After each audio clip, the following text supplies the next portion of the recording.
I was looking on Facebook and someone had put pictures of the floats for the Silver Jubilee that we were involved with, and we were on the floats. So I phoned Sarah and said, "Have you looked at Facebook tonight?" We did. and then we sort of spoke about it, saying what a lovely time we had. It was the Wives Club that organised the Silver Jubilee. So we thought, why don't we get together with some of the ladies that still live in the village? Yes, we and did. Have the Diamond Jubilee. Yes, and also I'm sure in that same conversation I asked the question, were we doing anything for the Jubilee? And all we knew that was happening was, at that time, Normanby were going to do a street party. And we decided, well, we needed to try and do something with the two villages together, because Owmby by Spital, Normanby by Spital were so close, to have something as a joint effort rather than the street party.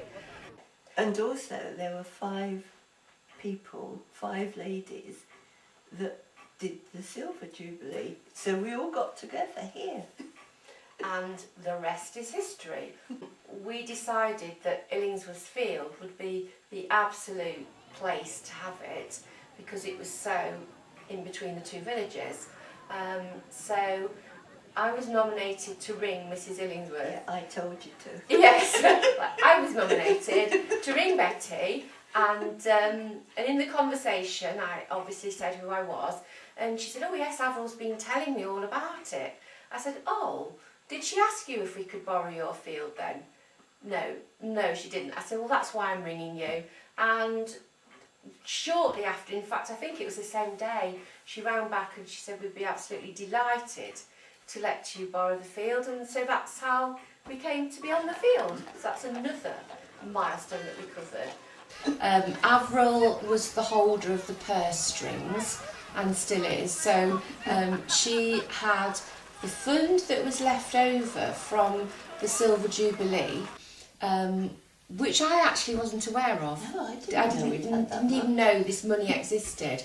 And where Avril originally thought it was £300, it was actually £1,300. So that made a big difference to the amount of money we had. And it covered the hog roast. Yes, and then we had the £1,000 grant that we got from West Lindsey, and then we had contributions from both parish councils, so that was brilliant. And what our aim was that we wanted to provide a free afternoon for the residents of Owmby and Normanby to celebrate the Jubilee, and that's what we achieved. We wanted to feed them, we wanted to accommodate them, and that was the reason we had the marquee, which I'm really pleased we did have, because it would have been really worrying after Sunday's weather if we thought we were just going to be in the middle of a field without any shelter if we needed it. We wanted to have medals for the children's races so that they had something to take away with them. We wanted to provide every child up to 11 years old with a mug, with a souvenir mug, which were beautiful. And then there's the funny story of the musician that everybody laughs at.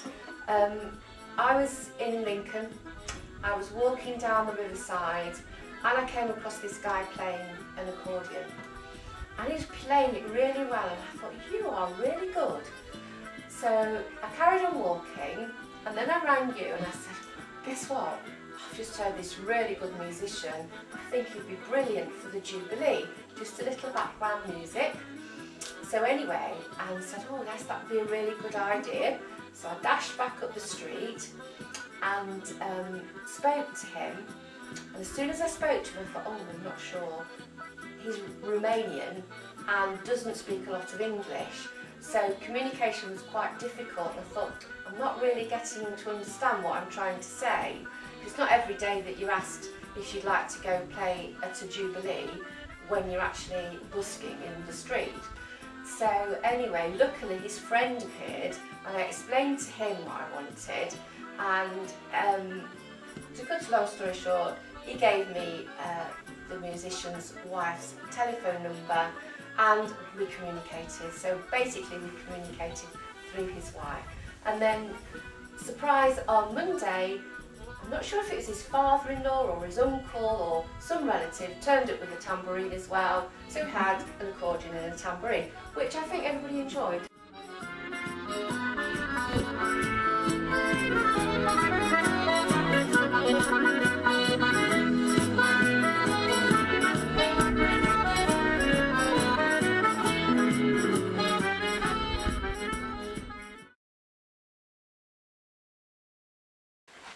So we just talk a little bit about the horse and carriage that led the procession at the start of the Jubilee. This was kindly donated by Stone Farm Carriages, and apparently you can have this carriage for weddings. So we were assembled at Carter's Corner, obviously called after the Carters, and we had the children arriving in their fancy dress with their decorated bikes. The procession started with the Diamond Jubilee banner that the preschool children had done at school and the mums had helped. And they basically decorated a sheet with the handprints of the children at school. So have the little handprints and their names and Diamond Jubilee across the top.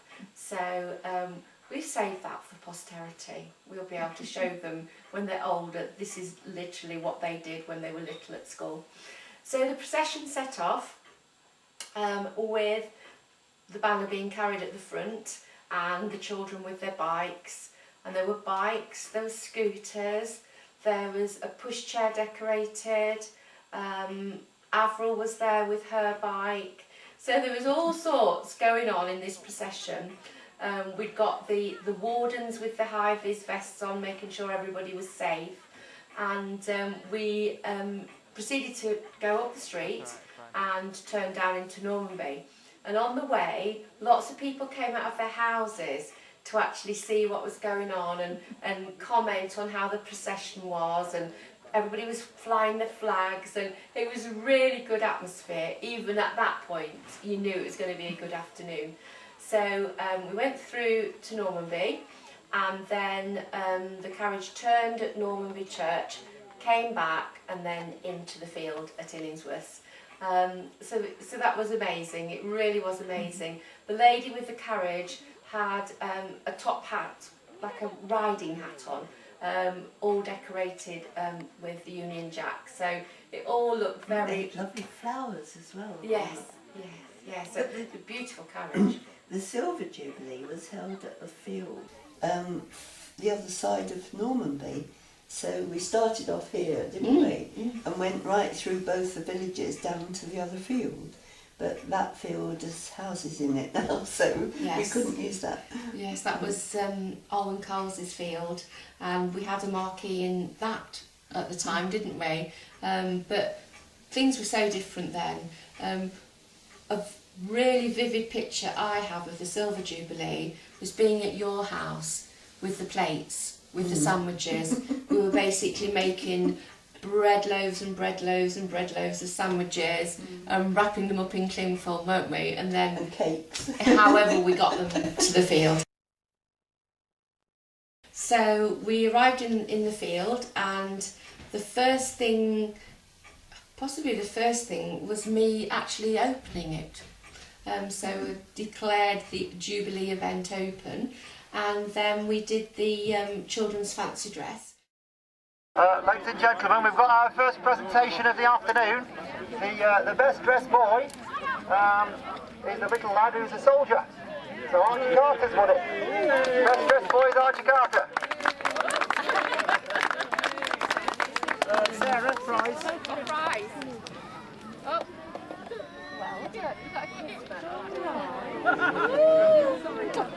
The little girl who's won is Amelia K. Compton Howe.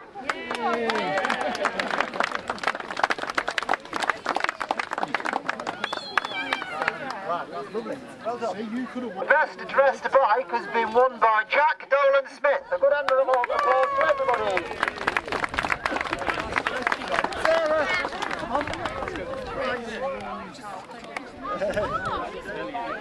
There you go. Well done.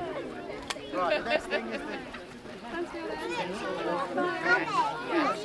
that's the end of the festivities for the time being. The racing all starts at 3:30. The hog roast is on the go now, and teas and coffees are on the go. Okay, so just enjoy yourselves. Thank you very much. The races were organised by Helen McLaughlin, and she was very busy putting her race track, for want of a better word, together, all decorated in the Jubilee bunting. And so she did races by ages. The under fives, they did flat race. We had the 5s to 8s who had the sack race, and then we had egg and spoon, and I'm not sure how many of the races that she actually did. There seemed to be quite a lot of children congregated in that area, and then the winners were awarded the medals, which they were really excited about as well, on the red, white and blue hanging chain, so that was great.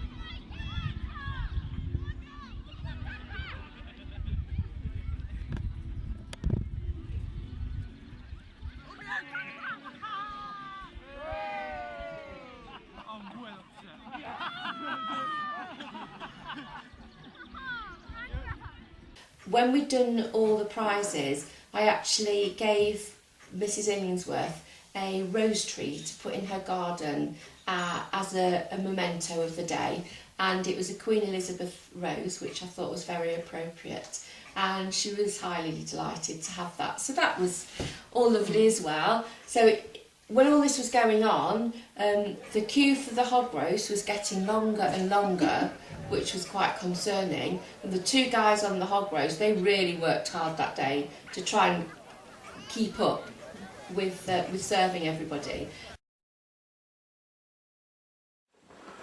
Yes, when we decided to do the tug of war, Adam pulled the rope and I was trying to tie something in the middle, you know, so that you could choose who won. And eventually we got it out and spread it out along the ground, and all the children came up and picked it up and they had a go.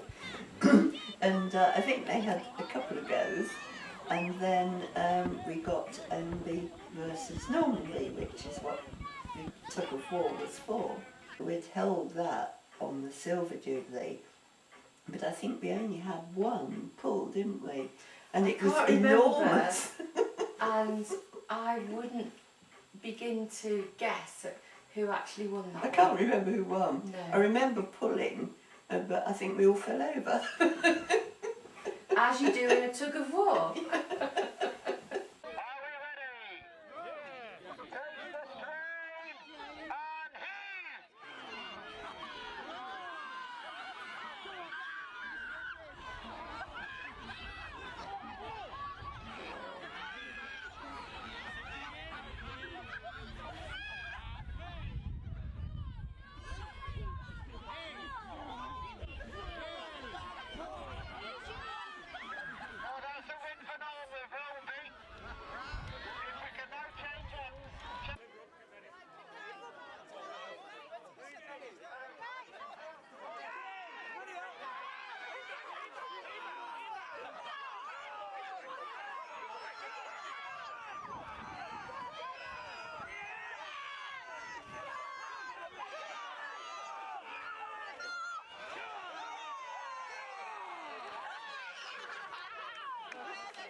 now we've sort of established this community effort and tried to get people together, we need somehow to be able to continue it. So I think that's going to be our next aim. So we've achieved the aim of the Jubilee, and watch this space, I'd have to say, to see what else will come out of it. Hopefully we'll find that whenever the next Jubilee is, whether it's Platinum Jubilee or whether we have a coronation, whatever, that we do celebrate it in a similar style to what we celebrated the Jubilee this week. And I think we were so lucky to decide to hold it on the Monday, because a lot of those events that were planned for the Sunday had to be cancelled because of the weather. We were just lucky. Yes, weren't we were very lucky with the weather. I mean, even yesterday it wasn't as nice, it wasn't as warm as it was on Monday. So of the 3 days, we definitely chose the best day, which we're really grateful for. And the best bit afterwards for me was getting the emails from everybody that had been involved in it. What a great team we were, what fun we'd had, how much we'd enjoyed it, how appreciative the ladies in Normanby were that they'd actually joined us and could see what strong friendships we'd had and still have after 35 years. And of course the Diamond Jubilee event finished with the Bottle and Glass hosting a band. And we went there, didn't we? And it was great. As tired as we were, we still supported the Bottle and Glass. Yeah, we didn't have to do anything there apart from buy drinks. No, it's very nice, a very enjoyable drink on Monday night. So, you know, all the way through, I think it's been teamwork, I think it's been team spirit, I think so many people attended. At one point I was looking across the field and all I could see was people, and that was what I wanted to see. And lots of children too. Yes, lovely. Yeah, which children always make things, don't they? Yeah, they do. But I just do feel that a good time was had by all. That would be sort of my finale, really. A good time was had by all, and we all felt that we'd achieved what we set out to do, which was to provide the free afternoon for the residents of Owmby and Normanby, and for everybody to have a good time and celebrate the Queen's Jubilee, which was why we were there.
Don't follow them.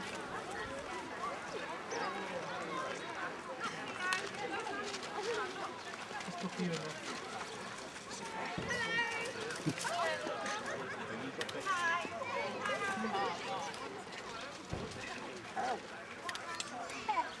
Belly, pretty nice.